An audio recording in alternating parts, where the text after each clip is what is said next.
Hey humans, Real Jacob here. Anyway, gonna take up the task again. Yesterday I got up to the point where they're gonna transfer me to Marquette County. Listening to that video, God, I was dragging. I didn't realize how late it actually was, and yeah, gosh, not quite the storyteller when I'm feeling sick and it was that late. Anyway, it sounded really confusing when I re-listened to it, Anyway, they set bail in Monroe County at $250 cash. And that's the one I was able to write the check for and get myself out of Monroe, knowing that Marquette County had a hold. And then they set the bond there for basically the same charges, but 9 of them at $10,000 cash. These are all misdemeanors. So, yeah, go ahead and make sense of that, Mark Slate. I think he knew the law was on my side. Anyway, so they had this old guy come and take me over to Marquette County. That was about 2 hours, I think. Maybe a little less. I think they can use the interstate going that way. So I arrived in Marquette County sometime about 3. And,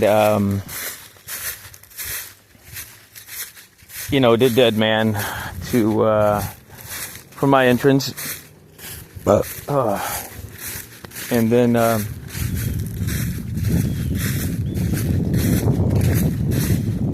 let's see. First they put me in one cell, and I had the Monroe County suit on. And I think I started on them right away and singing to a deputy over there named Cade, who was the complainant, and he's the one who I accuse of hating free speech. Of course, if you're going to criminalize someone's free speech, obviously, So, and all this, I love all this moss down here. It's so pretty. Hate to think we're going to make much more use of this trail, and most of it just won't survive. But could move the trail over, or just make it nice and narrow. It doesn't get used much, and that's why it's grown up. Because when it did get used, it got wore down to dirt and kind of stopped the other plants. And it's so shady in there that the other plants couldn't really get a good start. So then the moss grows. It's wonderful. There's a lot of it in other parts down here. Anyway, task. So, yeah, see how it's fading fast already. Memory ain't what it used to be. And I'm sure some of it will come to me later. But so I started off in a regular cell. And at some point, I meet Sergeant Kurt Ninneman. And he was the one they would usually shuffle me to when I'd give him a call. They'd send me to Kurt. And I just thought he was like deputy, dispatch, something like that. But no, he's the sergeant in the jail. And, I got to say, he was probably their best call to send me over to him. He wasn't easily rattled. And, he kind of has a smooth voice. Sounds older than he is.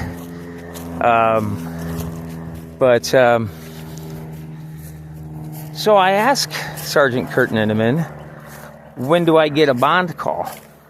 And I'd been there for at least a few hours by then, I think. And he does this thing where he kind of tips his head back and to the side, kind of tucks his chin in, trying to look menacing, I guess, and says, we're going to be spending a lot of time together. Or he might have said long time together. Anyway, kind of like, Silence of the Lambs vibes kind of deal. Anyway, someone better check this guy's crawl space. But, of course, this no, he thinks So, I give him some beans and maybe an extra helping. And then,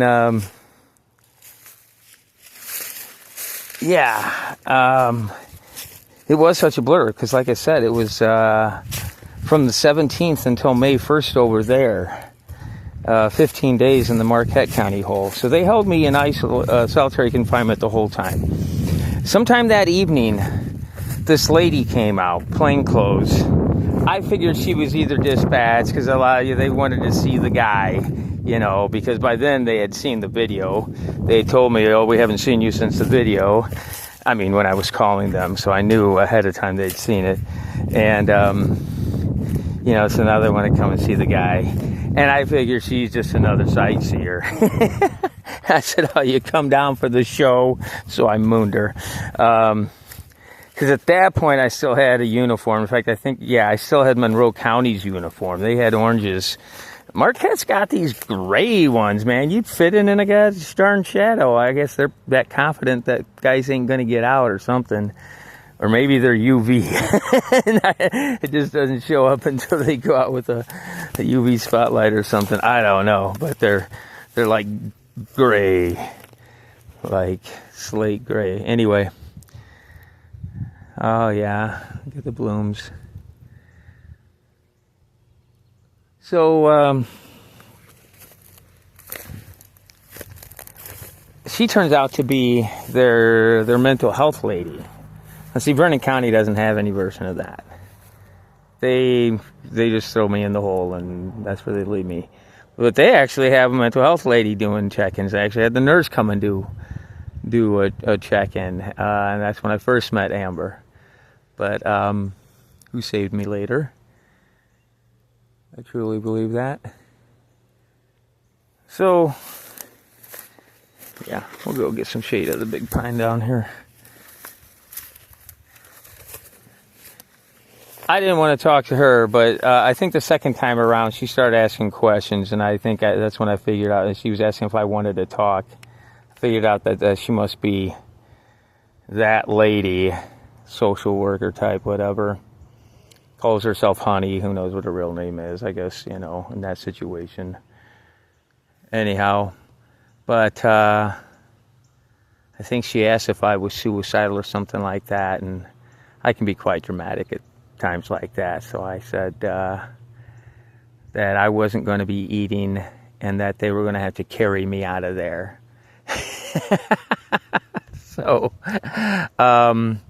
So for the first 3 days, I was on suicide watch. And when you're on suicide watch in Marquette County, and this is the first time I've been on suicide watch, so I don't know how they do it in other places. I don't think it's like this. If it is, it won't surprise me. And if it is, I can tell you it's clearly not intended to help. It's basically intended to punish anyone who's going to make that claim. You're going to make things tough on them, boy. They're going to make you pay for it. And let me tell you how. They take your clothes. My case, they came, and I think by then I must have gotten there in time for supper. So, again, memo not passed. They didn't think it was real. I don't know what they thought, but yeah, first one got yeeted. I'm saying yeet, not eat. Yeah, I got a speech impediment on lack of some of my teeth there. But so they come and they say they're going to move me, and I'm laying down. And I say, I'm laying on my belly. I say, I'm saving my energy. And I say it kind of in a low voice. And they say, come on, get up, we're moving you. I said, I'm weak.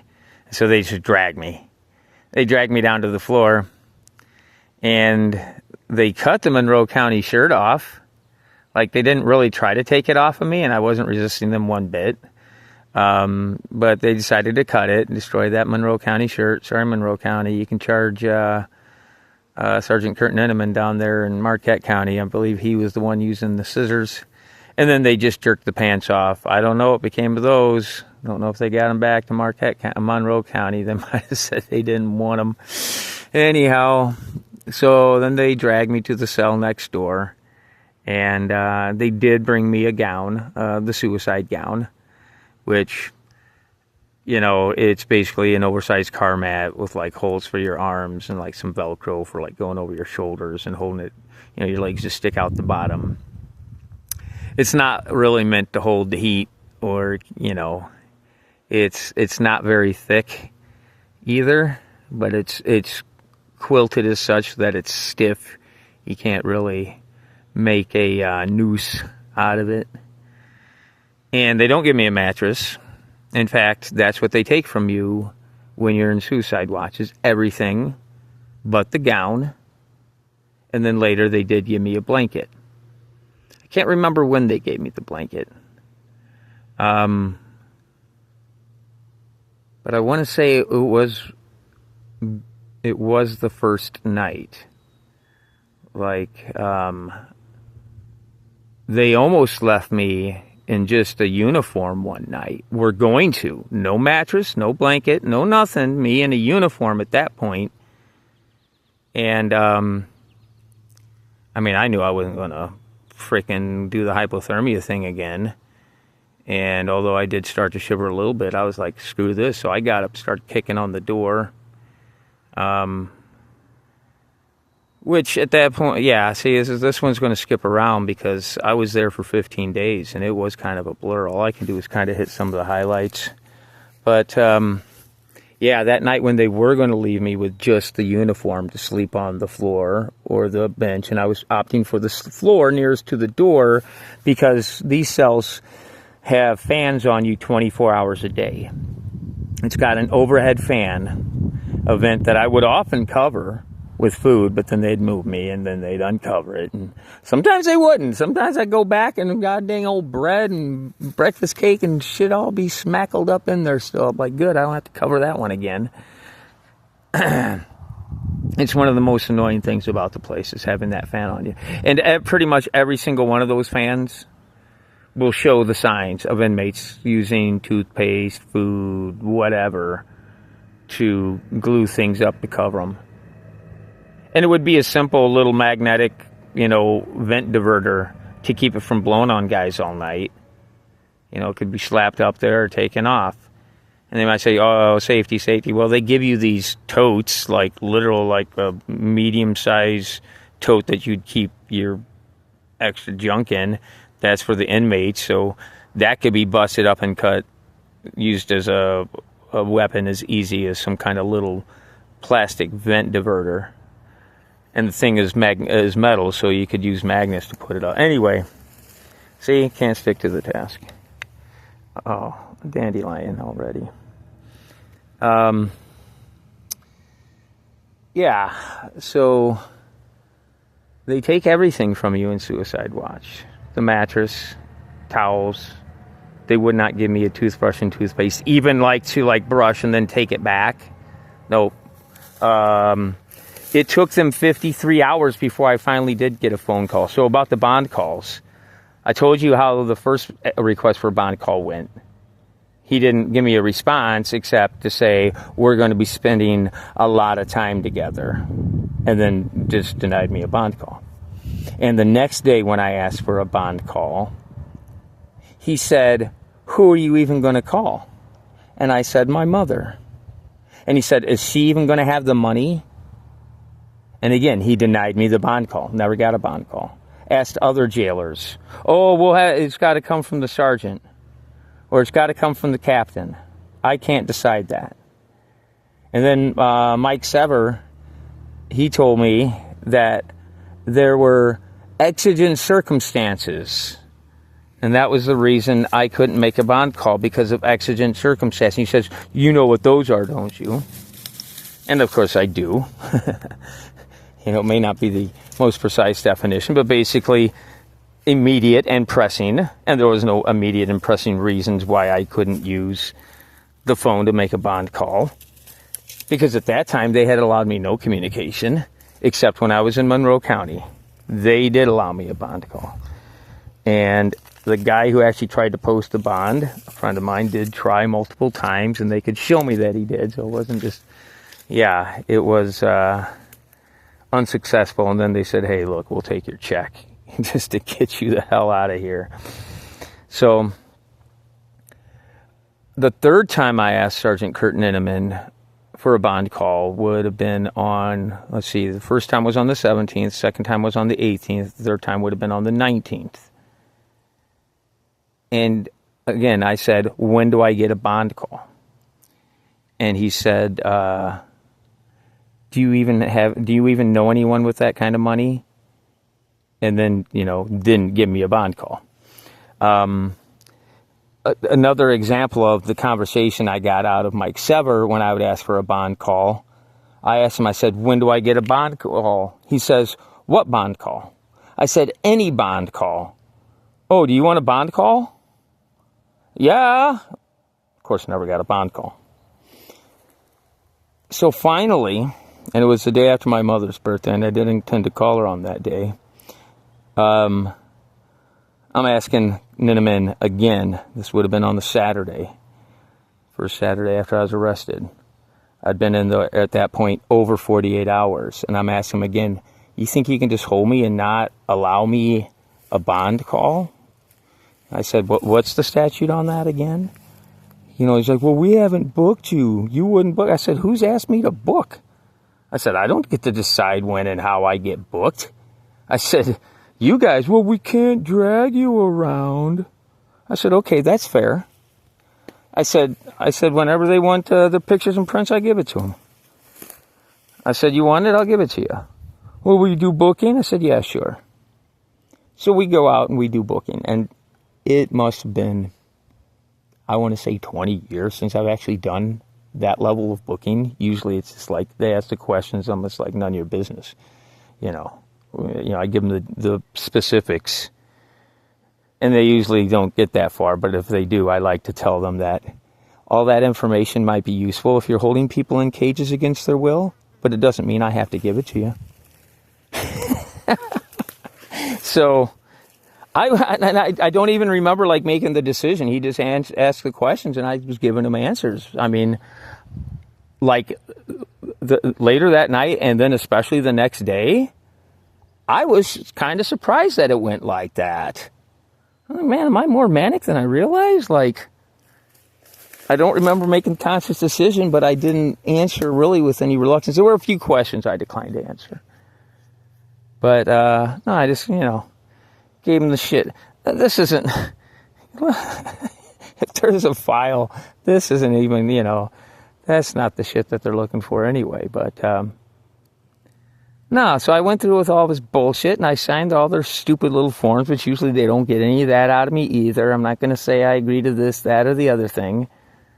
And I shouldn't have. I don't know. My defenses must have been down at the moment. And I was thinking, I need to get a call out of here. I wasn't thinking I was going to raise 10 grand. But at that point, they weren't giving me anything, including a pencil and paper to contact the court. They were not giving me my hour out required by state law. I don't think there's an exception for suicide watch. That means that they don't have to give you an hour out. That hour out is to communicate with the outside world. There was a phone in the cell. It was never on until day 11. I just presumed they were defunct. They didn't work, blah, blah, blah. I didn't know. There was nothing on how to operate them. Anyway, on day 11, one of the jailers finally gave me an account number and a pen and told me how, and turned it on. It wasn't even turned on. That was on day 11 before they finally gave me instructions on how to use the phone.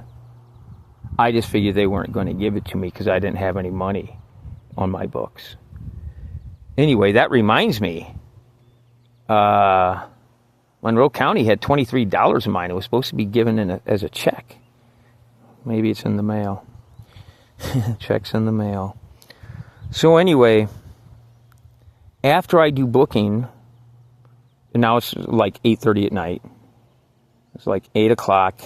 So at that point, I had been in custody 53 and a half hours in Marquette County without getting a bond call, even though I asked, oh gosh, I want to say, I forget, but I want to say it was 15 to 20 times over those, 53 and a half hours. Or I might mention it multiple times and one guy at the door and I'd count it. But anyway, so about the only number I could remember is my mother's.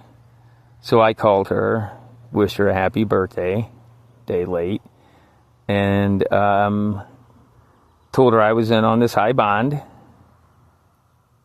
and that I didn't expect her to bail me out. But at that point, they were giving me nothing, so I could not even file my own motion to reduce bond. Otherwise, I would have the first day. And so I say, hey, tell that brother who owes me so much that I need this thing, and he can put on there electronically signed by Jacob Sells if I'm filing it. Now, in his position, I know that's really not very realistic. But that was the best I could come up with at the time, is finding someone on the outside who would put one together. Because it could have been by proxy as well. Other people with less at stake could have done the task, given the anonymous form. So... But getting that call out, and then them deciding that they were going to call the mental health lady back. And at this point, she didn't get there till like 10 o'clock or so at night. But they had called her and said, hey, he's talking, instead of just yelling. And so she decided to come in. And we talked for like an hour and a half. And, there's only so much you can say to a person like this when you're in that position, safely. But, yeah, we talked for a good long while.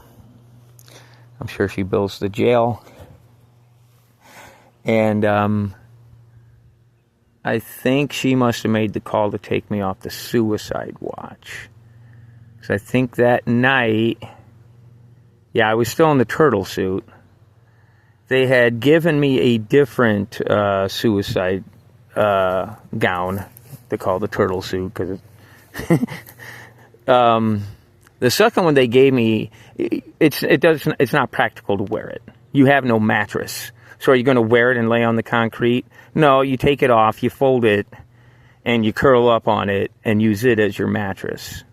And so you can either lay on the concrete and have a gown on, or you can have a little bit of a mattress and just go around nude, which is what I opted to do, because I often go around nude in jail anyway. So when I went to her, and the ones they gave me the second time was like oversized. Like it would have been for a really big guy, like big around. So when I was in it, it looked ridiculous, like, because it is kind of stiff, it sticks way out. Anyhow, so I meet with Honey, and after that, they're going to give me a uniform and give me a mattress, keep me in the suicide blanket. At that point, they had taken it from me at one time, because I was picking the threads out. And at one point, I did manage to make a little necklace. It didn't last, I think, maybe a day. No one noticed it until Kurt Ninneman noticed it. And then he had some female guard with him. And I don't know if she was dispatch or trainee, or I had only seen her once, the one and only time. But my impression was she was coming down to see the shoe. And I let him cut it off because it was tough. I couldn't even break it off myself. I mean, I probably could have if I really wanted to pull and maybe hurt myself. But no, even though it was really thin, it was super strong cordage. So anyway, and I told him when he took it, I said, I could sell that on eBay. I should have told him, don't throw it away, save it. So... got the bond call, met with their lady. They sent me back, and now I was just rejecting the chow. I wasn't throwing it, but not at first, because what they tried to do was they did the Vernon County thing. Okay, we'll just give this guy plain lunch meat sandwiches with like Oreos. Totally not a complete wholesome meal. Any nutritionist would shudder to serve a guy 2 white bread sandwiches, but some old slimy lunch meat. Usually they'd use the end cuts. Like, what are you going to use the butt end for? Stick it on that guy's sandwich. It's going on the floor anyway. And they weren't wrong. So anyway, and then I'd usually, if they brought me an apple, I would save it. I'd put it on the shelf. It was the red thing in the room. It was the one thing with color. It was alive, has enzymes, and I would smell it every once in a while. It was my tension, my temptation. Like, I would have that there to eat if I really needed it or wanted it. And there was one night, I want to say it was on like night 13, like the night before I went to the hospital. My gut was a burning because, yeah, at a certain point, see, I got to back up. Yeah, I did go off the milk for a couple of days, or a day and a half, something like that. After the judge did reduce my bond, but only to $5,000. Like, pretty much, okay, you want it reduced. Because, that's right, after I met with them, then they gave me, like, the bag that's got, like, the soap and the shampoo and the toothbrush and the toothpaste, and it had a little pencil in there. And I don't think they meant for me to have it yet, because they hadn't given me any paper or anything. But that night, I think they did let me go to the library. I think the lady was like, get that guy something or he's going to... It's a time bomb. And that's really the best idea, is keep my mind occupied, give it some bones to chew on. But lo and behold, I found Viktor Frankl's Man's Search for Meaning, one of the best books to read when you're in a situation like that. I can hardly think of a better one. It was at least my third reading of it, and so I was very glad to have found it. And it didn't take me long to polish it off. This one is actually a different version. It was an expanded version of the introduction to logotherapy, called Logotherapy in a Nutshell. And anyway, so I was glad to have come across it again and glean its wisdom. But that was right at the beginning. And it had 4 blank pages of paper at the back. And I took 2 of them. And I wrote my motion to reduce bond on one and motion to expedite on another one. And prepared them, of course, in proper form. I've done dozens and dozens of motions now. I do them from scratch on blank paper, proper form, proper language, and got them in. I still want to see them. It's going to be part of 25 CM7 in Marquette County, Wisconsin. If you want to see, I'm wondering if they photocopied them onto a full-size page or if they're part of the record as these less than, I want to say it was maybe 6x8 sheets. Like larger paperback size. Anyway, but the judge set it for like several days out.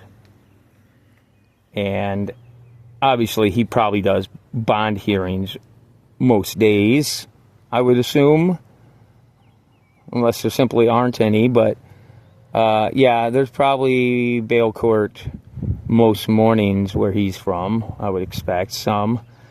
So yeah, I think he just set it off just to make sure I was going to be sitting.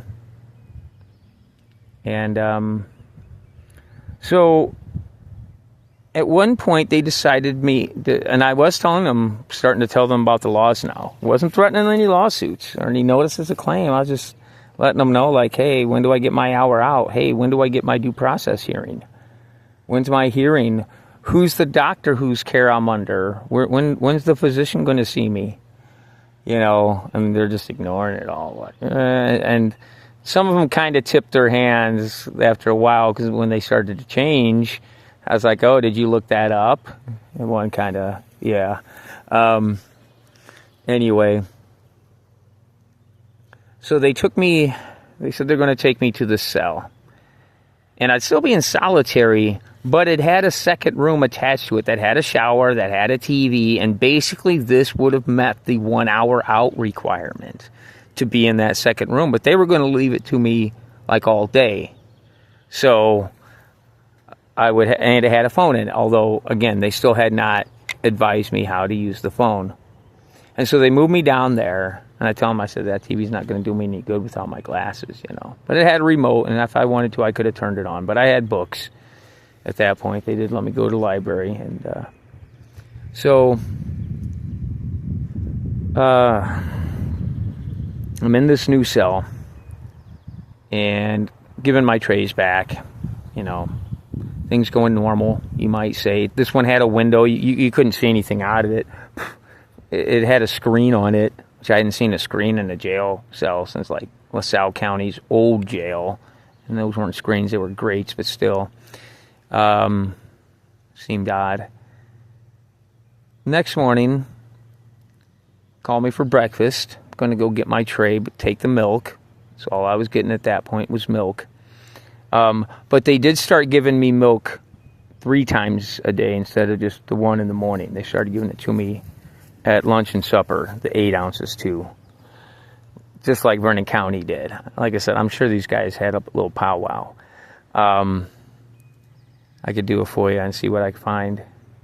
But Vernon County ended up giving me like 2 milks at every meal. And it was like 2%, not this 1% they give you in Marquette County. Anyhow, so I'm going to get breakfast. And up on the shelf where like the remote is by the phone, I see a piece of paper. And I knew it wasn't there the day before. It was a little one, but I noticed. And I look and I see my name on it, so I know it's for me. And I'm thinking, oh, this will be the instructions for the phone. It'll give me an account number and a PIN so I can use it, presumably. So I pick it up, like walk into the tray and look at it, and I see that it's a bill for booking. $25 fee for booking, $5 fee for shoes, and like $3.50 fee for hygiene kit. And I had already made a request for an indigency pack. That if you come in and you got nothing, they have to give you the basics. You know, they can't just say, oh, you ain't got no money, we don't have to give you toilet paper. We don't have to give you soap. No, they got to give you, I think it's like I think they got to give you a pair of whites. They got to give you hygiene kit. They got to give you a pencil and paper to write to your court or to the family. And I think they got to give you one, doesn't have to be stamped, but they got to put the stamp on one letter to the outside world. And then anything to the court they got to deliver. But they didn't give me that. They just charged me for that. Well, that triggered me, like, boom, like, flip the switch. I'm going to take my tray, going to take the milk and give them food. Instead, I'm like, you going to fucking charge me for booking? And I crumple it up and throw it, and I grab the tray rudely. And those 2 rooms got the worst I've pretty much ever done to a cell. High and low, because it did have the really high ceilings with the really high window on the front, and so everything everywhere. And then it did have like a little garbage can out in the second room, so I grabbed the bag out of it, and then the toilet it went, and of course that clogged it, so it overflowed pretty good before they got it shut off. No drain. I don't know who designed some of this shit, man. So, nice big lake in the middle of the 2 rooms, and I'd close the door in between when I got done. And I got really tired after that. I want to say that was on like day 6 or 7 that I was in. Like Easter was the 20th. I want to say it was maybe the day after the 20th, because I'm pretty sure I was in either 218 or 219 before, or on Easter when they came. They're like, Happy Easter. You know, I'm like, fuck you. I don't think I said anything in response, but anyhow. Yeah, so I started out in cell 218. Then when they put me on watch officially, I'd already trashed 218, so they put me in 219. At some point, after I trashed that, they took me back to 218. And then I think I did that a second time, so back to 219. Then to the 2-room cell. Can't remember or didn't catch the number to that one. But, so I flood that and lay down. I actually went to sleep. I got really tired, like, and I just lay down and managed to catch a few. And then they came in, 2 guys, and they're going to take me out of there. And I tell them the same thing. I said, I'm saving my energy. So they're going to try to stand me up, but of course I do dead man. So they end up just plopping me in this puddle of water. And then they drag me out of there and down the hall. I think I've already mentioned this in some other video or was telling somebody, but yeah, they got a good knee burn on my right knee. Mostly healed now. The other one got a small one, but big bruises under my arm where the big guy was digging his fingers in, like fingertip bruises. And the older guy just kept dragging me by the wrist. So they dragged me down the hall. And that big guy, man, he suffered on account of that. He was huffing and puffing, doubled over. Sure, he had to take a break. Anyhow, in the process, my pants had come down. So they took me in there and just rudely kind of plopped me half on the bench. So I'm like bent over with my pants down. They claimed to be PREA compliant. But what happened next was they came and said, the pants were down around my ankles and all soaking. They said, give us the pants, we'll get you some dry ones. So they took those, and then they said, the shirt had gotten a little wet. They said, give us the shirt, we'll get you a fresh one. So I pulled it off and tossed it in the John. And that pissed them off. They pulled it out and left. So they left me there with no clothes. Now, again, it's kind of hard to tell how long it was. Hours, I believe. Yeah, no, it was hours. I don't know how many hours. It seemed like it might have been 2 to 3. If I found out it was more, I wouldn't be surprised. Because what can you do when you're naked in a cell? And now I'm on like a week of not eating. And I think they took me back to 219. And you just lay there and you toss and turn laying on the concrete. And eventually they came in and brought me an outfit, a uniform, pants and a top. And then that, I believe, is when they were going to leave me with just that. And even when nighttime came, that's still all I had, was just a uniform. And so to stay out of the fan as much as possible, which you could not escape it even being by the door, but that's where it was going to be the lightest. And I tried different places to see where I could escape it the best. And over by the door was pretty much the best you could do. And that's when after I was starting to shiver and get really cold and realize I'm not doing this shit tonight, I'll raise some hell. And that's when Ninneman came. And it didn't take a whole lot, but I let them know. I said, it's going to be a cold night, so I'm going to keep warm. I said, but you get me a mattress and a blanket, and I'll go to sleep. You will? I said, I'm tired. I said, if I had a mattress and blanket right now, I know I would lay down and go to sleep. And so he got me a mattress and a blanket. I might have kicked a little bit more just to make the point that don't even think you're going to not. Because I will give them credit for this. Mostly when they said something like that, they followed through. And it didn't take them forever. If you hear that from a jailer in Vernon County, 9 times out of 10, that's going to be bullshit. It's just them putting you, oh yeah, no, we'll get that, whatever. Yeah, no, that's going to be bullshit. They're putting you off, or they didn't really care and weren't going to do it anyhow. It's just kind of like a reflexive thing. Oh yeah, sure. And so you'll have to keep on them, and it don't matter. They'll just bullshit you. So, I think every time that they actually followed through, I was kind of like surprised that they did it and that they didn't like take a long time. Now, maybe it was because it was me, and at that point they were starting to realize, like, give this guy something to shut him the fuck up. Maybe he won't be trashing the next cell, like, and I think at a certain point they realized that they had fucked up and that there were going to be some a big price to pay. Like, I was citing the law And yeah, they like to patronize you. Oh, we can tell you how you're intelligent. No, no, that's impressive. You know the laws. Yeah, they're just trying to appease you. But anyway,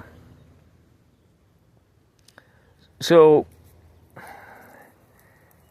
what they tried with the food was, like I said, they would try to plain lunch meat sandwich.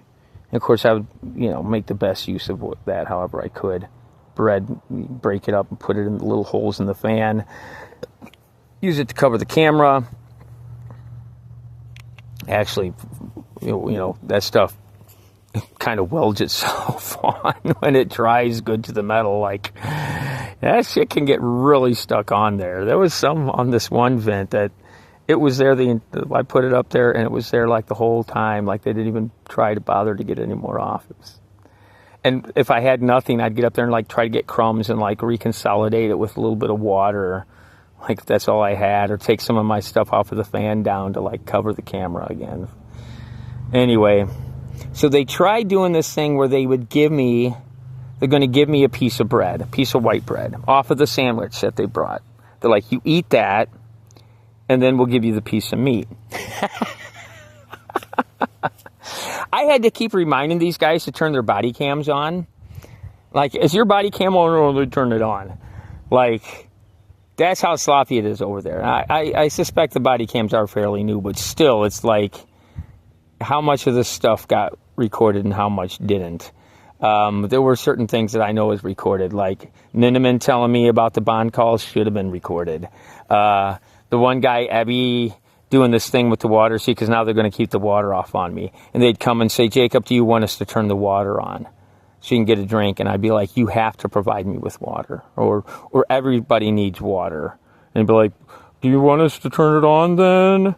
And I'd say again, like, the law requires you to. And he says, I'll take that as a no. And I said, your body cam on? Oh, yeah, it was on, he said. I said, I'm going to get a compilation of all that jailer speak that you do. Like when Sever's like, what bond call? Any bond call. Oh, do you want a bond call? Just this stupid circular, I'm going to play stupid. You know what? I shouldn't jump to conclusions that they're playing stupid. Backtrack, sorry. Anyway, don't mean to be ableist, but yeah. So at a certain point, they did turn the water back on and leave it on. They shut it off on me a few times. I want to say at least 3 times they had shut it off. Either anticipation, or one time, like, I'd smeared some stuff, and then I was literally, like, washing it off my hands, but then, like, drying them on the walls with, like, brownie schmutz, and so they shut it off. So I couldn't even continue washing it off of my hands, so what are you going to do?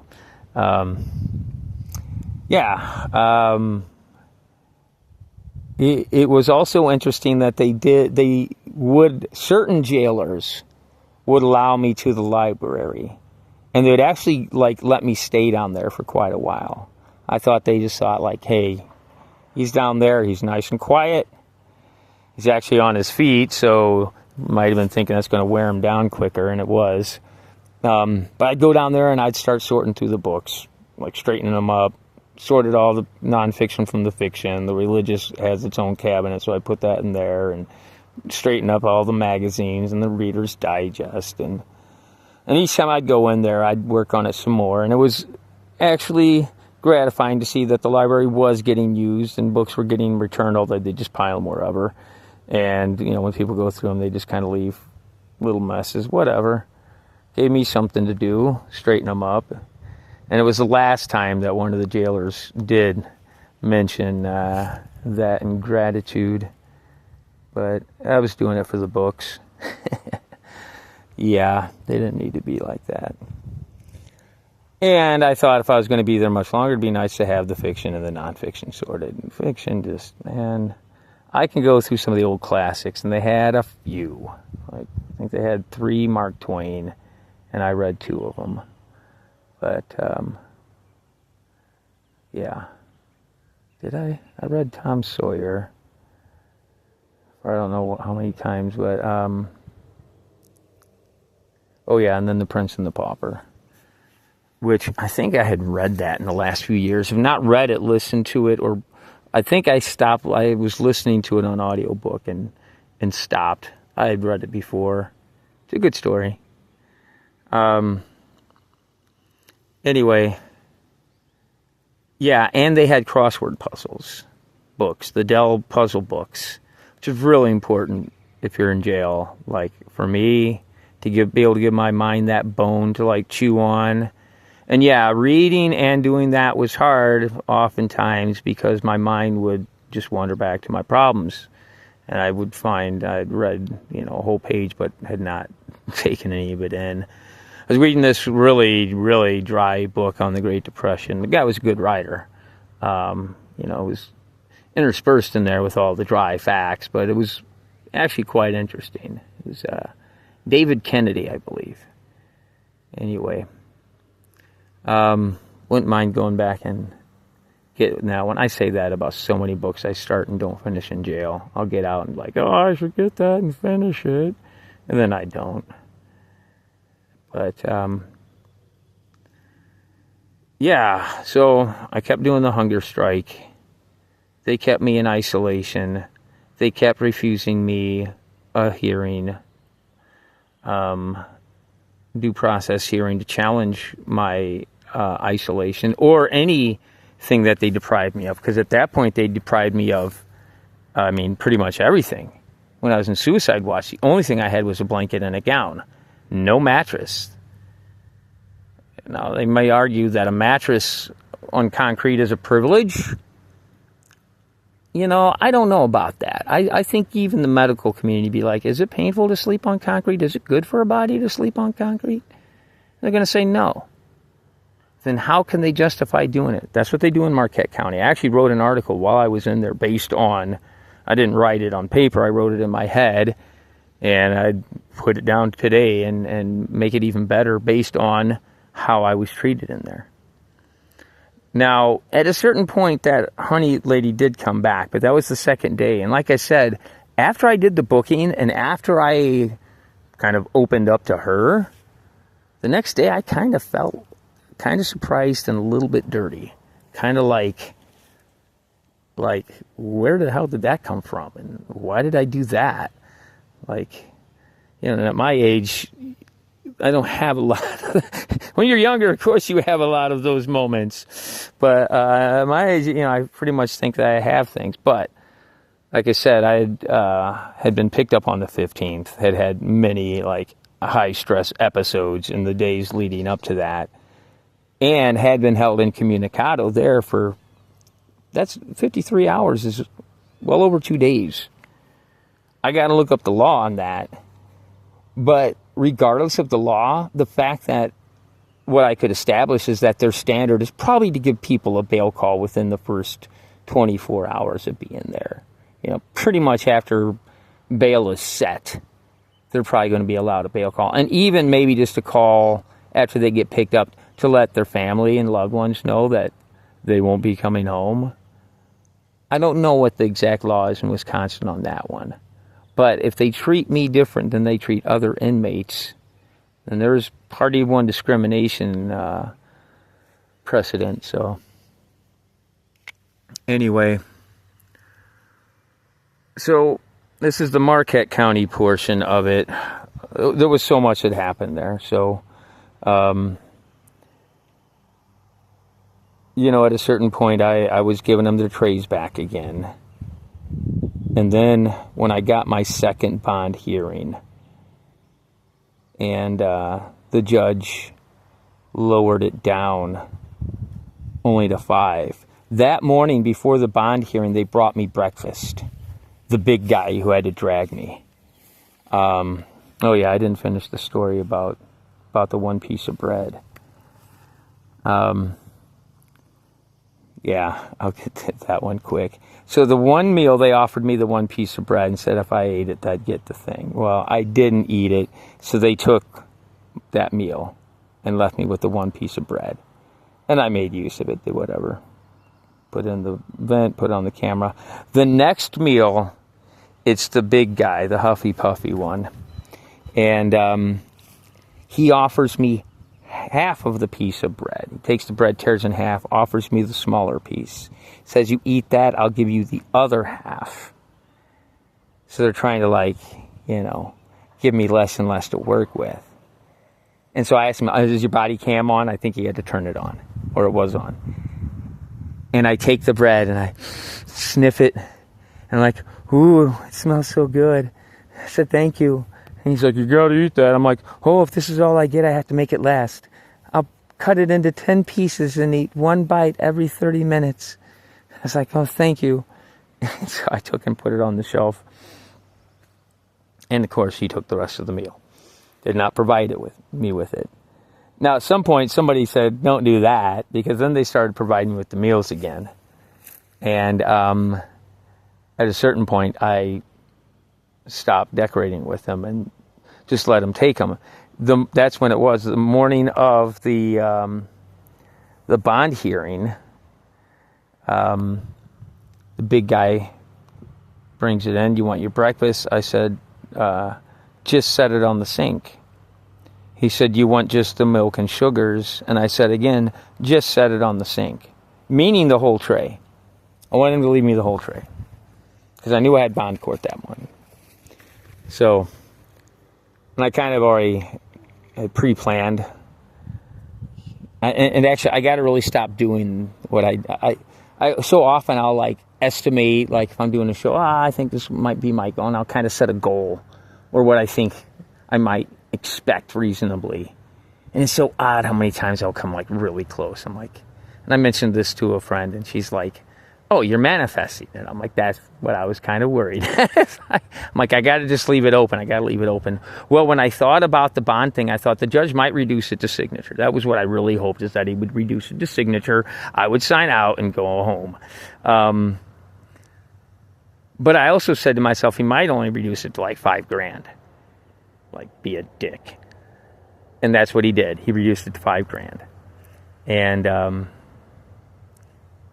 yeah, what are you going to do? It's his call. So I went back, but they had already taken my thing. So I think I used the milk and the sugars. I decided that I was going to cut out the milk. It's like, let's speed this shit up. I didn't realize just how much the milk was actually staving off the pain in my gut. So this was different in another way, if I don't have an ulcer, man, I got something that feels like it's a freaking ulcer. So when I wasn't eating, man, my stomach felt like there was a hot coal burning in it. And my impression was the Helicobacter pylori bacteria down there giving me chronic gastritis, didn't have nothing else to chaw on it. So I decided to start chawing on my stomach lining. And, you know, it was pretty bad. And, so the milk was actually helping with that. And so then when I cut it out, now you're decorating with milk. And that's nasty.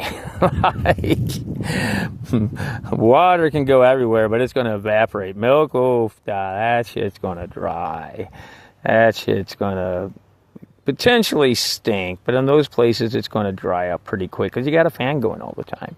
You got positive ventilation in the cells constantly. So, but at any rate, it doesn't mean it's not messy.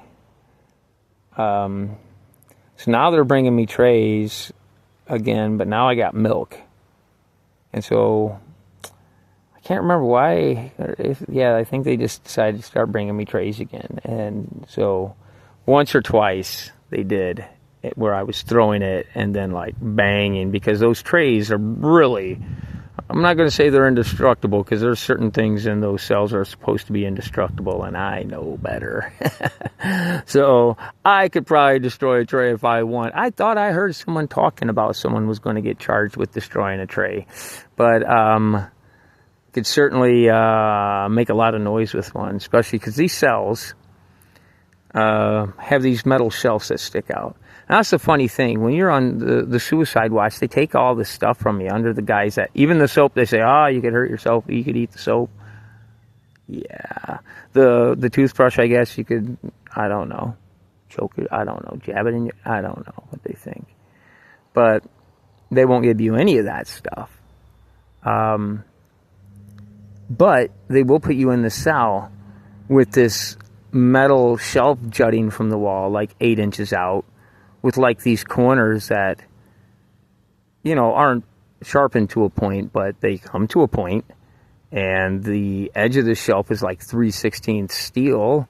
If you wanted to like crack your head on something, it'd be like the thing to do, your throat on something, you gouge your wrist on something, you got a starting point right there in your cell. And underneath it, where they used to have the hooks, they removed the hooks. But the things that held the hooks are still there. And they're even narrower metal.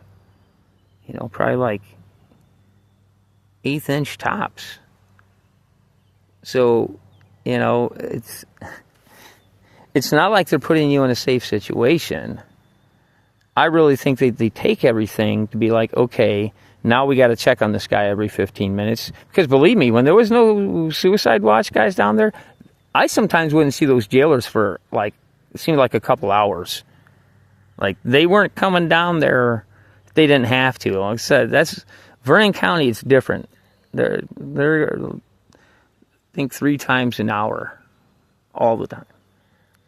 Beep, beep, beep. They come through and beep. They got the system so they know who was there and when they were there. So, yeah, Marquette County, it was much looser ship running over there. Never once saw the sheriff or the captain go through the place. Which tells you something. So, there were undoubtedly some other things. I didn't have my glasses this entire time in Marquette County either. So, I wear bifocals at this point. So, I need it for near and far. And I also have astigmatism, according to the eye doctor, like top 10% of cases, you know, like worse than most. So, you know, it's double vision for me. And so I could only squint and kind of correct it for so long. And I'd wrap my eyes with the towel, rest for a while. It was a lot of stop and go. I just couldn't do it. Plus, I would get tired, but I couldn't sleep. Sleep would not come. I would be up all night. And then I would do the thing where I'd be like, well, I'll just stay up all night. Then I'll sleep during the day and pass the time. You know, but that didn't work either. So I was like chronically tired. I would start to fall asleep, and it seemed like almost as soon as I did, I'd be in dreamland and something would jerk me awake. Dreams of the cops grabbing me through the wall. Dreams of them sicking their dog on me. Dreams of me trying to get to my truck, Champ. Dreams of them having me pinned down, giving me shots, and trying to put an IV in. And, yeah, the like. Most of them I don't really remember other than, like, the feeling of it. But a lot of that kind of stuff, getting shot. Yeah, like them shooting me. And actually, my first night home, I worried about that. I ended up visiting with my friend kind of late. He gave me a ride out to Rolling Ground, and I kind of fatigued myself just standing there talking. And then I still had to, like, carry my mattress in, and it had gotten wet. And that took a lot of me getting that thing out and getting it in. It's small, but man, I had worn myself down to a nub. So, got all that done. Got myself a little bed made up. I had another little, like, chase lounge mat I used to use in the back of the van. It's like a little mattress. God. And I put that on top of the other one to put a layer between me and the damp. It's dried out now. But anyway, so that's most of what happened in Marquette. I noticed, like, I was getting, like, a racing heart. You know, worried about it a little bit, but I was like, okay, I would drink some water, but that water there is so nasty, you'd have to try to get it cold, flush the toilet a couple times, let it run. One night I did decide to take half a pack of sugar, but man, it had me so bouncing. I didn't really do any more after that. Tried a little bit of salt. That shit's so nasty out of the packet. God. Yeah, but then it was on Tuesday. I guess that would have been the 29th of April.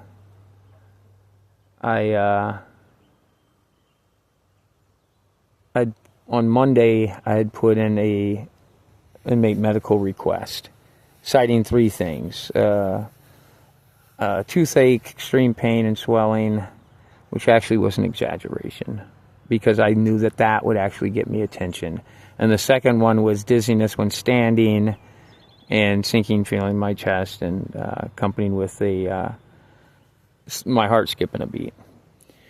And then the numbness in my thumb, my left thumb, and in my right hand, which I know is nerve damage from them abusing me with the cuffs. So, and I told everybody about that. Everyone along the line, I told them, the nurse, yeah, everybody. But no one gave me any response to that at all that I recall. Nobody said, oh, this is what it is and this is what should be done, or we'll have to do this for it, or nothing. Not, don't worry about that. That'll take care of it. No, just nothing. So the nurse sees me on Tuesday, and it's Amber, and she was really nice all along. Now she's concerned. Of course, she'd seen me 2 weeks before. Now I've lost all this weight. I could see it in their little stainless steel mirror each day, like in my face. Could definitely see it in my gut. And she puts the thing on me, and that was kind of a reality check to see just how fast my pulse was, just standing there, leaning against the wall. And then the cold sweats that came with it. And I think it was pretty much I just reached my limit. And I think that's why I say she saved me, is because I don't think my heart could have kept up at that rate. Because even when I went to sit down, she went and got me the Gatorade. That's what saved me right there. Let's get me that Gatorade then. And getting some electrolytes in me. Yeah, then it was at 1:49. Just standing there. So she went and conferred with her doctor, and I presume he's the one who actually ordered it. Get the EMT. She came and she said, in the next half hour they're going to be here and they're going to take you to the hospital. They're going to try to get some nutrition in you. And I told her, on principle, I will have to reject any nutrition. She did have me drink the whole Gatorade. And one thing I really appreciate is that when they did come and they chained me up and they put me on the gurney, is she's telling them, is I felt like she was exaggerating a little bit. Like, she asked me my normal weight. I said, usually between 2 and 210. And so she tells them, he's normally at 210, and now he's down to like 172. So she's kind of like trying to maximize it, not minimize it. Like, impress upon these people that this is more serious than it might even look. So that attitude is greatly appreciated. Like, because then that attitude was also taken up by the EMT, Tiffany, who was very professional and courteous and was with me the whole ride, did the EKG, was doing the blood pressure, all of this. They noticed the skipped heartbeats.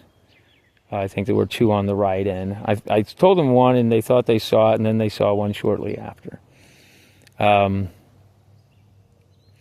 But again, when we got there, I felt that she exaggerated a little bit or played it up when she said something like, and this is going on, and he says it's been getting worse. I don't remember saying that. I very well might have. And no, it actually had been. But the fact that she included that and impressed that upon the next people, like, hey, this should not be taken lightly, was the impression I got. And yeah, that's a lot to me. So, didn't have a chance to give Tiffany a piece of Labradorite, but before I left, I dug through my bag and found a nice piece of Labradorite for Amber. I wrote her a little note basically saying thanks for saving me, and I wouldn't forget it. But then after the hearing when the judge canceled it, I did see her in her office, so I stuck my head in and thanked her in person. Anyway, so they take me half hour to the hospital. It's in Portage.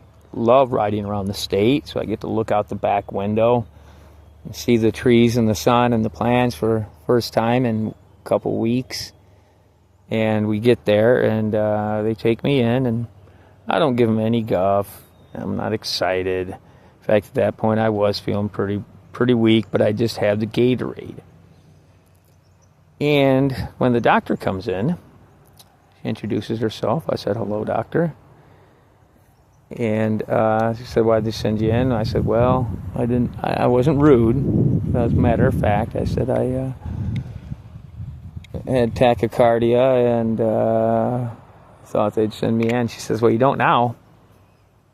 I said, "Yeah, I'm surprised." I said, "It must have been that Gatorade that the nurse gave me. I got a Gatorade from a nurse about an hour ago." And she was kind of abrupt about it, like short and to the point. And she's like, "Well," I think she asked me why I wasn't eating. I said I had my own reasons. And then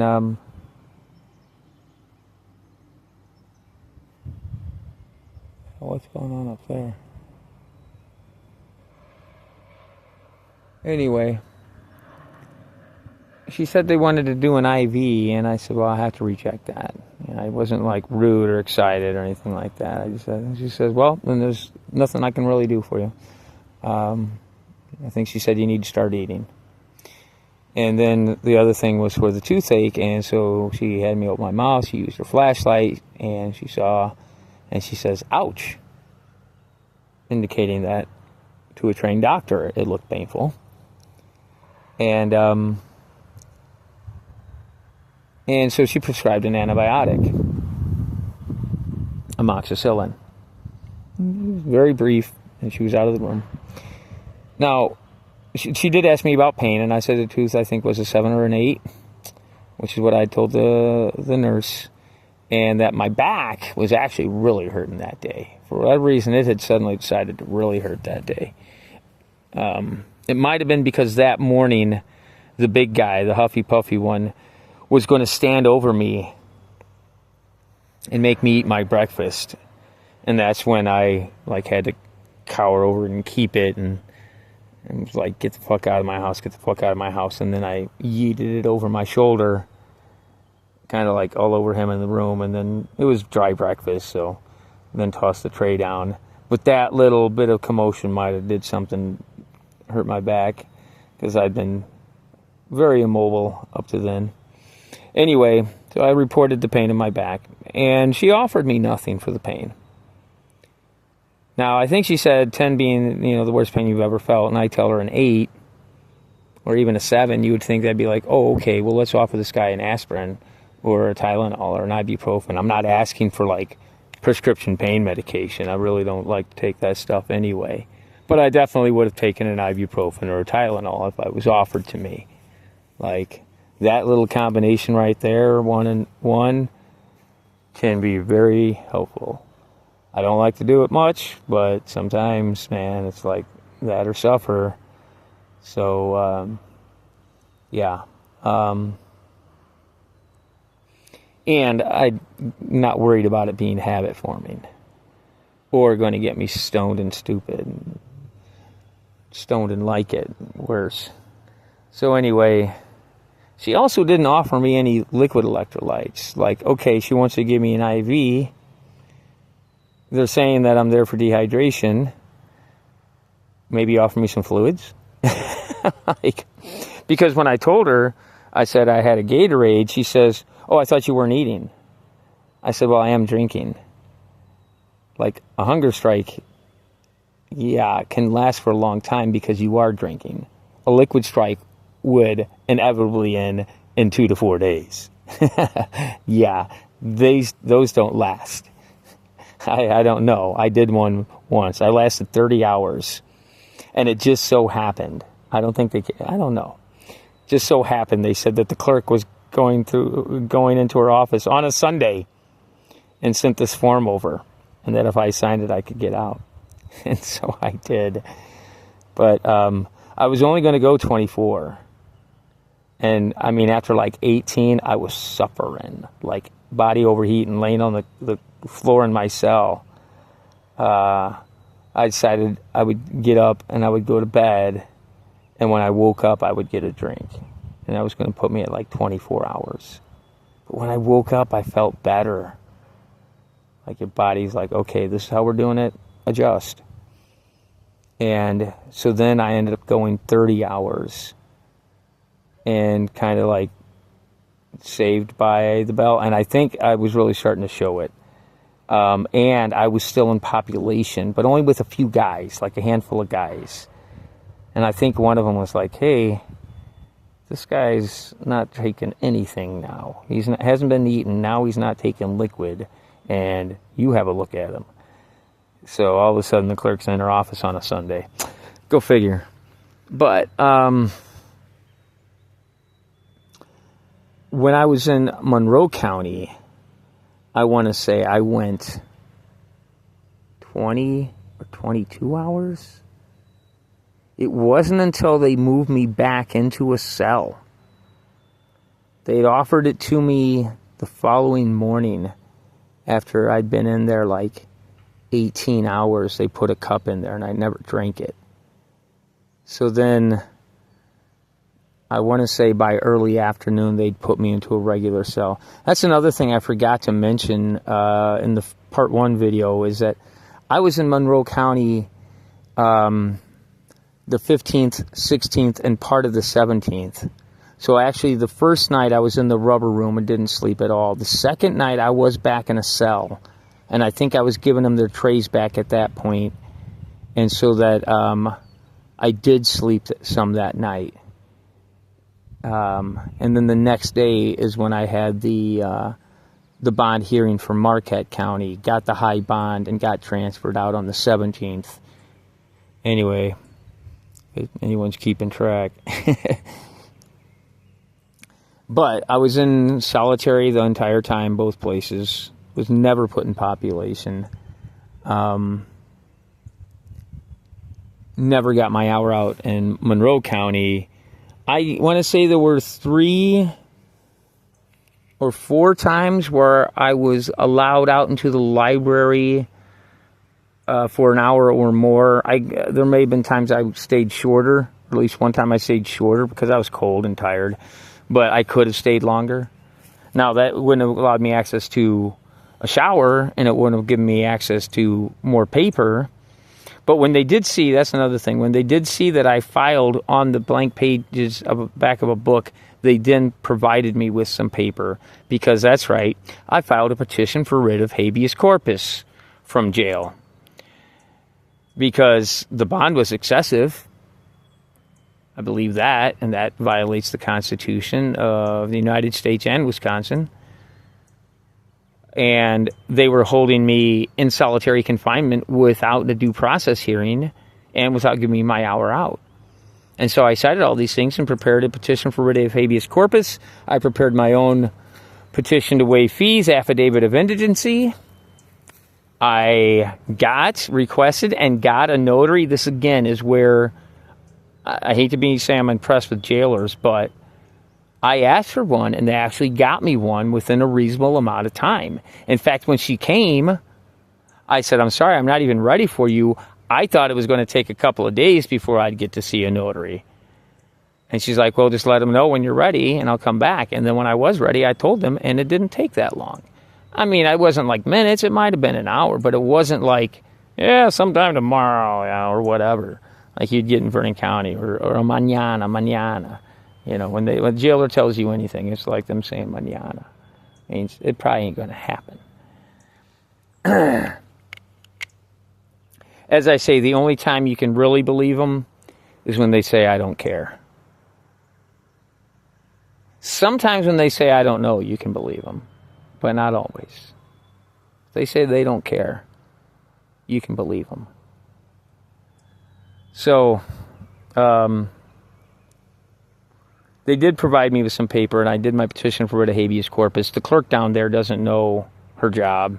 That became clear when I did my first request for substitute judge. She didn't know how to handle it. She was going to have this other judge decide them. That judge will have no further say in the matter. So, well, I've never done one. She says, well, that was clear. So she had to learn that lesson. And I'm pretty sure she'd probably never done a petition for writ of habeas corpus. And so what she did is she actually filed it under the 25 CM7 and put it before Mark Slate. Now, Mark Slate is a substitute judge from a different county, but what I filed on the petition for writ of habeas corpus was in Marquette County as a new petition, which means it should have went to their judge as a new case with a new case number. And he could have decided whether the fees would be waived. And actually, I don't know if you need to have filing fees on a petition for writ of habeas corpus. But I didn't know, and so I made sure I included that just in case. They're going to say, well, the filing fees weren't paid. So, on the bond hearing day, Mark Slate calls the petition for writ of habeas corpus, says we're going to hear the bond and this. And I told him, I'm like, I don't know how you even got that. I said, the clerk doesn't know how to do it. But he rules on it. He says what they're doing may be unlawful, but your incarceration is not. Because he didn't see his bond as excessive. So he ruled to dismiss it. But I said again at the end, I don't even know how you can rule on something that's not even supposed to be before you. Well, his MO was to do his thing and then just cut you off. He's on Zoom. He's done with you. Just click, boom, and you're gone. You can't say anything to him now. And, of course, I'm not going to respond to that kind of nonsense. So you just get up and walk away. Judge ain't there. Fuck it. Court's done. Leave the DA sitting there. But, yeah, now that I'm out, I can't really appeal it because it's moot. So, but it just goes to show that clerk doesn't know anything. Anyway, so that was not the first petition for writ of habeas corpus I'd filed. When I was in and I did my 12-day, 20-hour hunger strike, I filed then because I was in for owing money to an attorney. And if that's not illegal, please explain to me how. 800.095 says that they can jail you for court costs and fines, but only after an indigency hearing. These weren't court costs. These were costs to an attorney. That wasn't even mine. At any rate, judge also didn't do his colloquy about my, right to an attorney before incarceration when he knew that my liberty interests were at risk. Obviously, because he's the one who sentenced me there. And also Bearden versus Georgia, federal case from 1983. Pretty much banned debtor's prison in the United States. It didn't ban it. It upheld the ban from the 1780s. Pretty much affirmed what already was, that we are not a nation that jails people for debts that they are unable to pay. At any rate, oh gosh, this one's an hour and 20 already. Well, that covers most of it. I'm sure I'll think of the other things I forgot when I'm filing my notices of claim. Yeah, I covered most of the meal stuff, how they kind of played with me with the meals, like offering me the half a piece of bread. they were trying to do whatever they could to mitigate the problem. So that'd be hard to be like, yeah, I'm going to sue them for that because they jerked me around. I don't need to. Everything else that they did. And I got to get that article out and sent out. I actually need to find out if they have any of their policies on suicide watch written, because that's what they told me, is that this was their policy, was to take everything, including the mattress. Now, if you are sent to a psych ward, I don't know what they call them now, but you know what I mean. If you attempt or try suicide and they send you a psych ward, I don't think they're going to take everything from you and make you sleep in a room with a concrete bench with no mattress and a suicide blanket. They might check on you often. They may actually give you special clothing that is suicide proof, a gown that will tear before it will, bear your weight, things like that. Put you in a room that, like, the jail cells are very well designed to not have a place to hang yourself with. Is it foolproof? No, I know exactly how to do it, but yeah, they're mostly designed to have no points that you can tie on to. But what is it in a psych ward? I don't know. I haven't been. But I don't think it's stark and bare like that. And they're not just going to put you in there and leave you there. Like, they wouldn't even give me a Bible. I mean, I thought that they wouldn't give me a book at first, and maybe they'd give me that, because I'm pretty sure that's written into the law that they have to provide you with the religious text. And if there are spiritual leaders of your religion, that they have to allow visits, or a visit per week or something like that. It's like provisions, like inmates can't just be treated like, I mean, they are, but they're not supposed to be treated like dogs. Like unwanted animals. There's supposed to be some dignity. After all, they call that system their Department of Corrections. They're trying to correct, right? What are they trying to correct? Society or the individual? They'll talk all kinds of platitudes about helping the inmates and making them better for society and blah, blah, blah, but how they treat them, that doesn't help. And that brings me to something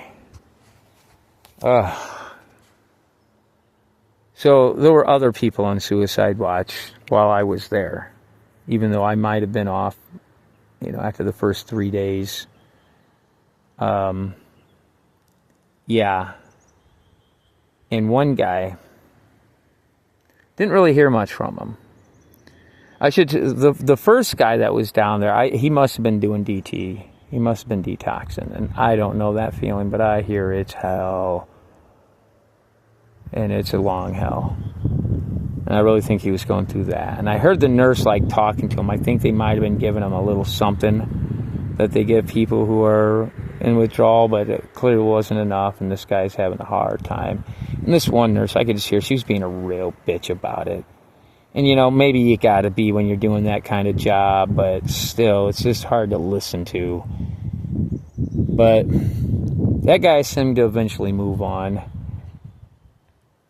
But there was a guy next to me, and I heard something in the cell. It sounded like someone bouncing like a tennis ball off the wall.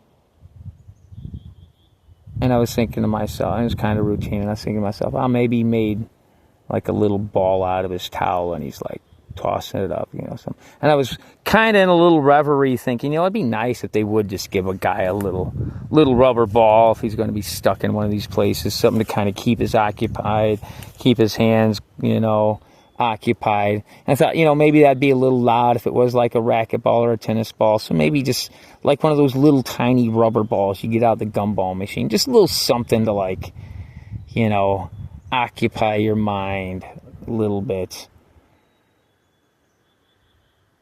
And I'm thinking these thoughts. And I suddenly hear this female guard say, Why are you banging your head? Stop banging your head. I mean, he just snapped me out of it. I was like, oh, fuck. I've been listening to this guy bang his fucking head on the wall. I'm like, Jesus Christ. I just kind of got sick. And then I got really pissed off. Because I remember when I was laying there on suicide watch. Nothing. You going to count the bricks? I gave up counting bricks in jail years ago. Like, that game's old. No, you get to spin out is what you get to do. Because you got nothing. They won't even give you a Bible. I don't know what they think you're going to do with that. They even have like the little, like, really flimsy paper, paperback ones, the tiny ones. What are you going to do with that? What are you going to do with that other than maybe bring yourself a little bit of relief and distraction? Maybe even a little solace. But no.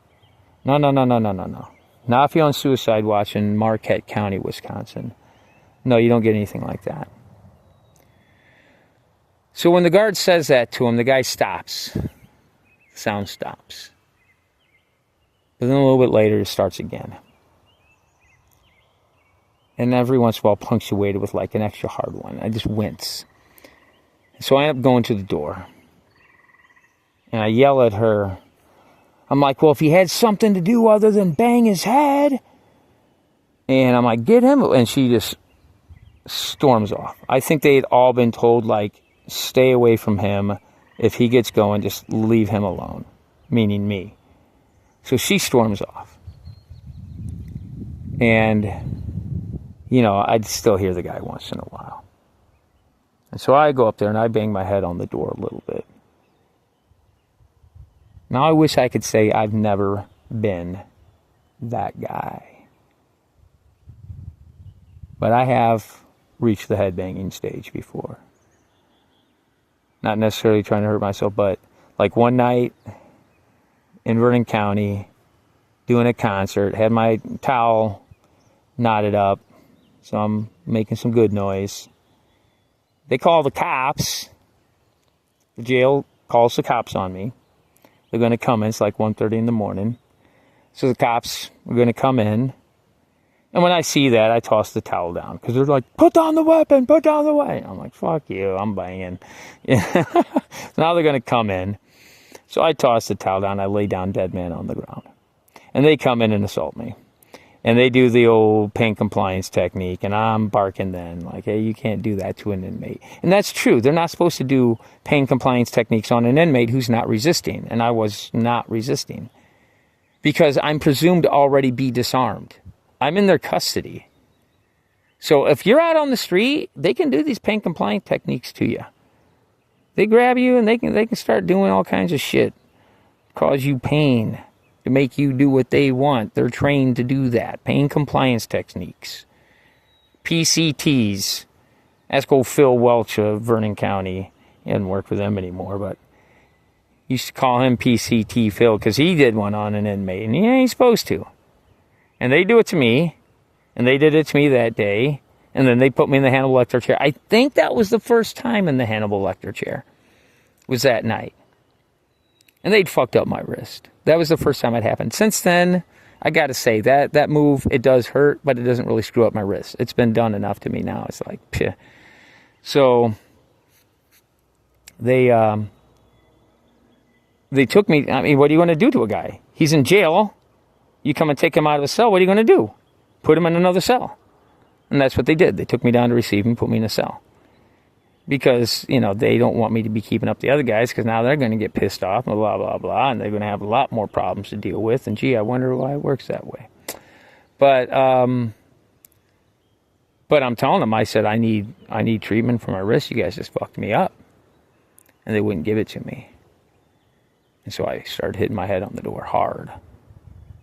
Why are you going to do that? I said, you're not going to give me treatment for my wrist. I said, you're going to... when I bust my head open. Okay, that was years ago. But the frustration you get to when you'll start hitting your head. Yeah. and there ain't no escape. You're in this cell with nothing. And I don't know how long it lasted. It didn't seem to last too terribly long, but it went on.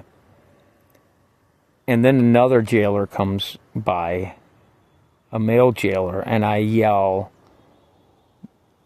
"Get him a book or something." I said something about getting him a book. And they're like, I think they thought I was asking for a book. So they're like, "Jacob, we're going to get you down to the library as soon as we can." And I'm like, get him a book. Why can't he have a book? And at this time, the tears were just welling in my eyes. Like, I was pissed off and fucking... And they're like, "We understand you're upset. We're going to try to get you down there." And then I said something as he walked away. But... So... That's how they're going to do... I don't know if they think that's what works. Or if they're just thinking, well, this will keep you alive if we don't allow you anything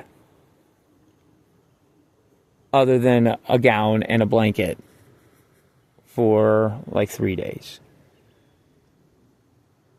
So, yeah. I think that's really shitty. I think it's cruel and unusual. Like I said, no mattress. So you have this suicide gown to either wear as your clothing and have that between you and the ground, or you can take it off, and what I did is fold it in two, and then I could kind of fit on it. You know, sometimes curled up, but it would be that layer between you and the ground. And but then you're nude. Those are your options. Even with the suicide gown, sleeping on the floor like that's very hard. It's not a mattress. I want to say it's 1/4 inch thick. So if you fold it over 1/2 inch of fabric, you know, the thickness of like your average like little kitchen rug, you know, nothing padded, nothing fluffy anyway. So, that is most of what happened in Marquette County. Again, some of the highlights, them making me wait 53 hours for the bond to make my first bond call, and jerking me around about it, like repeatedly denying me, but not just denying me, like making snide comments about it. Do you even know anybody who's got the money? Who you gonna call? Does she have the money? Like, I'd love to hear what they're gonna say. State law says they can hold me in solitary confinement for a maximum of 10 days. And yet, in Marquette County, I was there, depends on how you want to count it, 14 or 15 days. Still well beyond 10.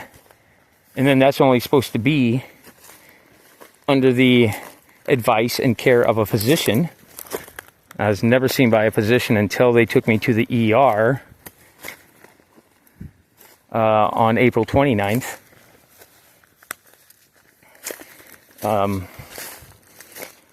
And she was not the one advising that I be in solitary confinement, especially beyond what is allowed by law. Like, and in Inmates of Milwaukee County v. Peterson, 1973, 52 years ago, court ruled pretrial detainees are entitled to a due process hearing prior to being deprived of privileges.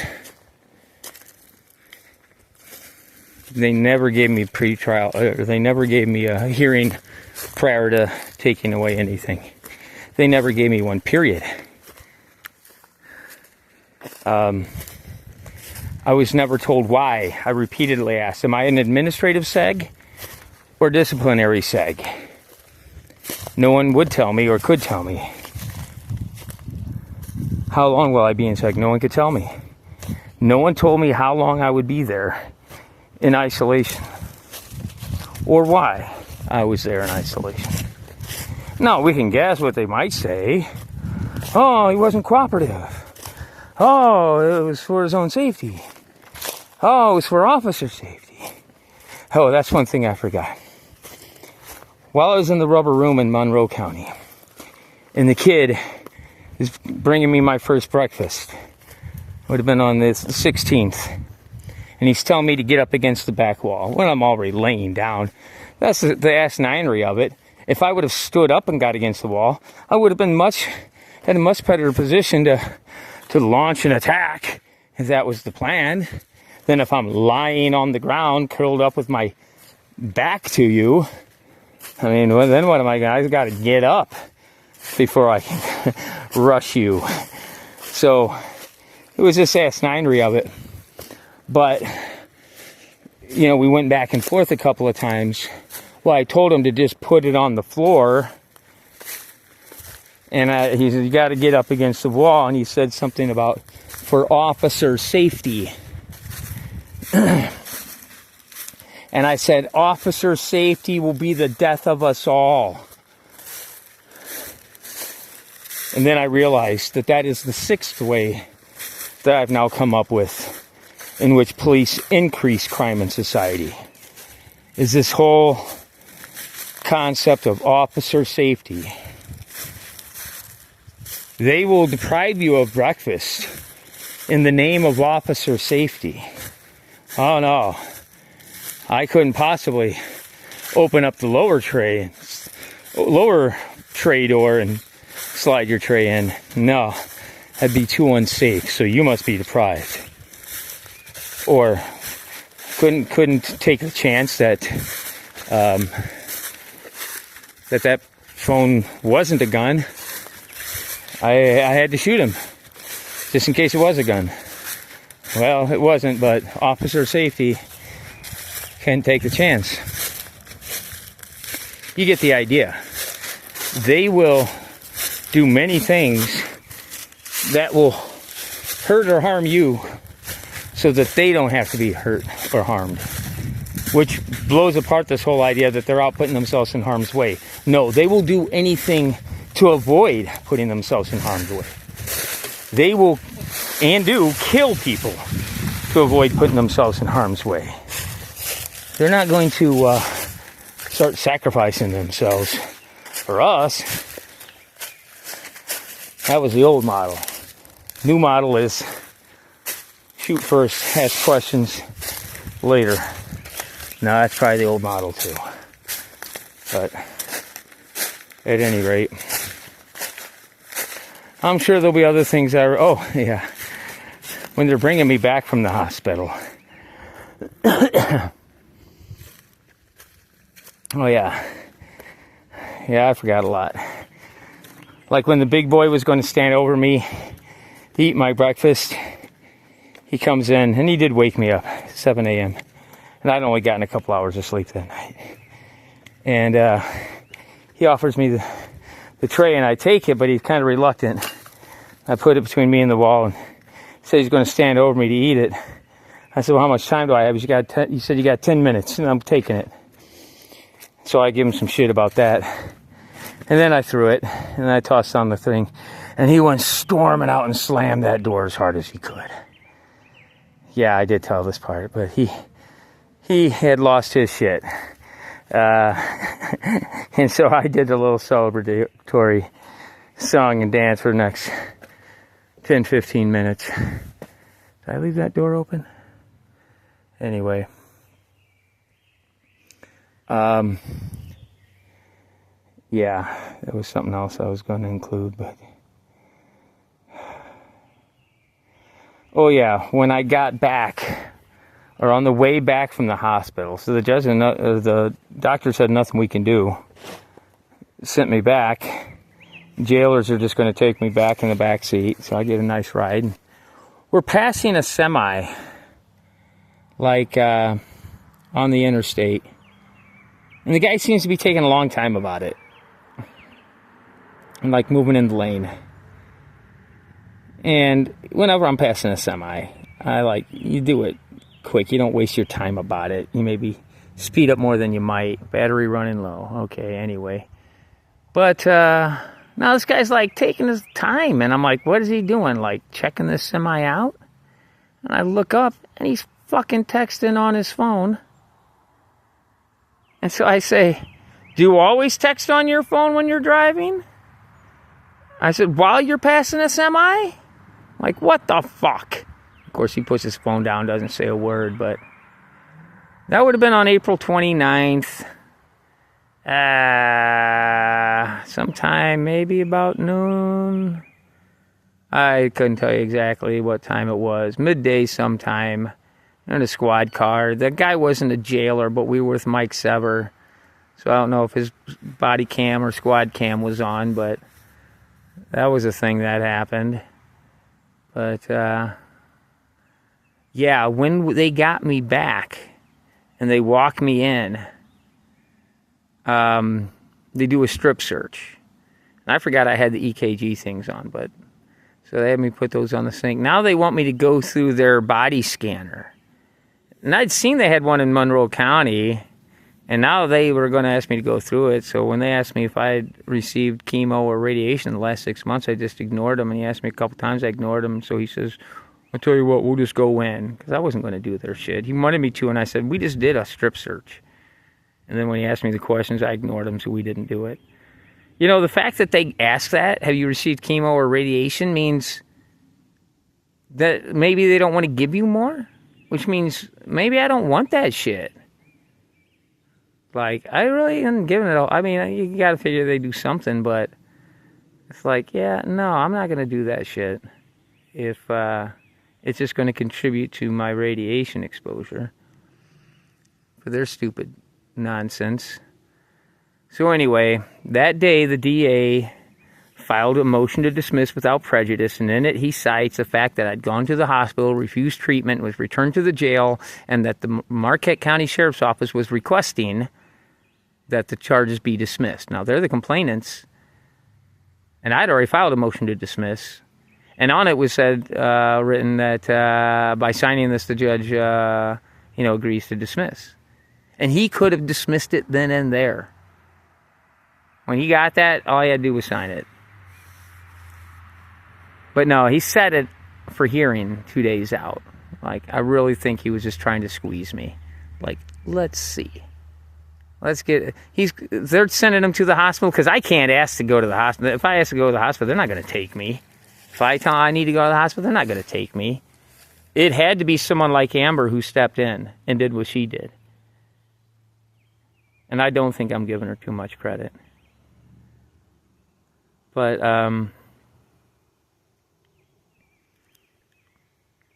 yeah. And then the funny thing was, the next day, my brother showed up with the $5,000 bail. Now, if I would have bailed out, and then we would have had the hearing the next day, I would have been home, or at least in some place more comfortable than jail, and any dehydration, tachycardia, blah, blah, blah, was all on me. I would not have been a liability to the jail at that point. And I told them I didn't want to take it. They said, too late, he's already paid it. I said, well, I don't have to sign. And they said, you're right. I said, I'm not signing out.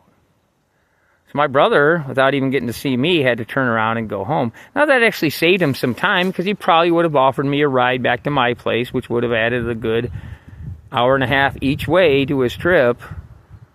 So this way he got to just jump right back on 39 and drive straight back home. And he lives right off of 39, so that saved him some time and the aggravation of dealing with me for the next few hours.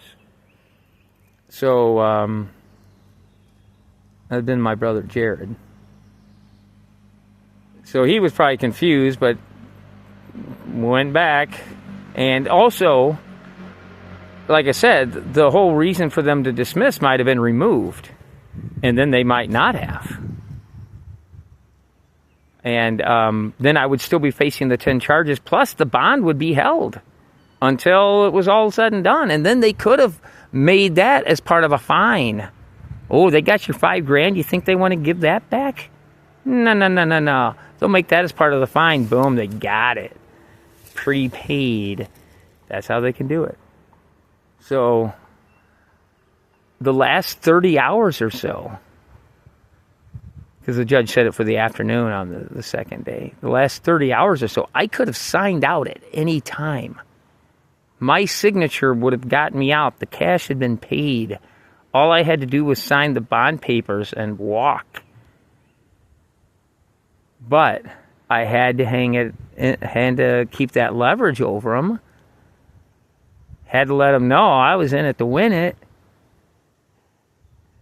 And so when we did go, I was still in jail and looking 2 days worse than when I went to the hospital. Although at that point, they started giving me the antibiotics and they would give me a Gatorade, little 12-ounce Gatorade at each meal. Again, thanks to Amber. And that made me feel a lot better. So, the jailer who took me down, he was excited for me. He was the one when they made bail, he was excited. Hey, good news, you made bail, you can get out. And they're thinking, man, this guy ain't eating in all this time, and they've already taken him to the hospital, man, he's ready to jump at that. I was like, no. I thought, and man, I almost changed my mind, but I'm like, no, I have to stay. I mean, really, unless I wanted to keep facing those charges, I had to stick it out. That extra day and a half after the bond was posted. But you know what? I took it in stride because I knew these guys had fucked up royally. Everything I said is real and part of the record. They did hold me beyond 10 days in solitary confinement. They did not give me a due process hearing. They were not giving me my hour out. I'm going to love to hear what they say. They'll all be in deposition. And I tell you what, that's one thing I was going to say, is when we got back from the hospital and I refused their machine, we're walking in, and behind the desk is Huffy Puffy. And I'd already told him I was going for his badge since he lost his shit. And I said, boy, take good care of my badge. I'm not going to let you use it much longer. He said, yeah, whatever. He had some smart comment. But, yeah. No, they knew that it wasn't going to end well. So, even at the hearing, they tried to smear me. Tried to say that I smeared feces in my cell. Just absolutely not true. I could have. Yeah, I could have. But I didn't. So, I made that clear on the record, and then I told the judge what I just said, is that, both parties have a motion dismissed before the court, one of them at the request of the complainant. The court's path forward should be clear. And the judge quickly dismissed it and got the hell out of the chat. And the jailer, he gave me the old fist bump, and he was all happy. He's like, we'll get you out of here next 20 or 30 minutes, whenever. So I went back to my cell and did some more of my reading. And then they got me out, and he gave me 2 apples, and I sat out in the lobby and broke my fast on a little Red Delicious. And after washing it. And I ate it really slow, waiting for the gut punch from it. But no, handled it fine. Then they arranged a ride for me. It's like, that's how bad they wanted me out of their county. I was going to stick around. I did end up sitting outside and putting a little basket of rocks out and asking maybe 4 or 5 people, telling them I'm trying to get money for a sandwich. Would they be interested in buying a rock? No one was. And I did really want money for a sandwich. The Quick Trip was like a block and a half away. And after the apple, I was ready for more. In fact, I went and ate a couple sandwiches at my neighbor's after that. But I had to wait quite a while, an hour and a half or so for the ride. And then it was an hour and a half drive. But, oh, yeah. Okay, well, we'll call that task accomplished. I'll add an amendment when there's new updates. They still have my fat tire bike in Vernon County. Going to see if they're going to give me a problem about getting that back. But, ciao.